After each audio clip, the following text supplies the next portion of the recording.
मोगाच्या भावा भयणीनो, आज दोन्ही वाचपां आमकां सांगतात जे लोकांक सोरेस्परान विचून काडले अशे फुडारी दुसऱ्यांक आत्मीक व्यान दिवंक दुसऱ्यांक आत्मीक रस्तो दाखोवंक आयल्यात तांकां खूब कोश्ट दूख सोसूंक पडटलें.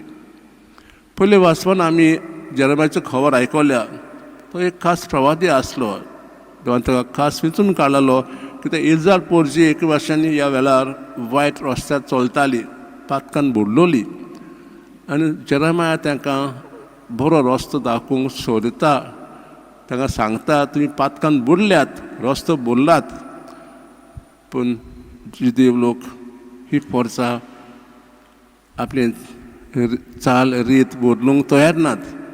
देखून ही पोरसां जेरेमियाक जिवेशी मारूंक सोदतात. दुसरें वाचपाक आमी आयकलां जेजूची खबर. जेजू म्हणटा म्हाजेच एक भाशेन भाव भयण धर्मशास्त्री अधिकारी म्हाका कोश्ट दूख दितलेत आनी शेवटाक म्हाका खुर्सान मारतलेत. पूण तिसऱ्या दिसा म्हणटा हांव पुनर्जीवन जातलो. जेजून कांय वायट करूंक ना. ताणें एक भाशेन नवी भाशा उलयली, ती मोगाची भाशा. तो एक खास फुडारी आसलो, बापायचो पूत, आनी नवे भाशेन ताणें आपलें जिवीत सारलें. पातक्यांक आपणाशी हाडलें, तांकां भोगशिलें आनी सगल्या लोकांक एक भाशेन बरी नवी खबर सांगली.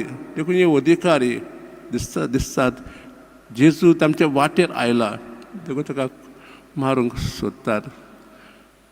जो लोक ज्यो व्यक्ती बरें जिवीत सारूंक सोदतात ताका खूब खूब दुस्मान आसतात, खूब सोंसूंक पडटा. हें आसा आमचें क्रिस्ती जिवीत. तेन्ना बरें रस्त्यार चलता तेन्ना सैतान येता, आमकां नाळोंक सोदता, ताळें घालूंक सोदता. तुज्या वेळार आमी फकत जेजूची नदर मारुया. जेजू एके भाशेन एकूच रस्तो चल्लो, स्वताचो, मोगाचो, भोगसणेचो. तर ह्या भाशेन आमी आमचें जिवीत सारूंक आज देवा लागीं मागुया. जेन्ना आमकां कोश्ट दूख येतात तेन्ना आमी जेरेमियाचो जेजूचो उगडास करून ह्या कोश्ट दुखांक फुडार दिवया.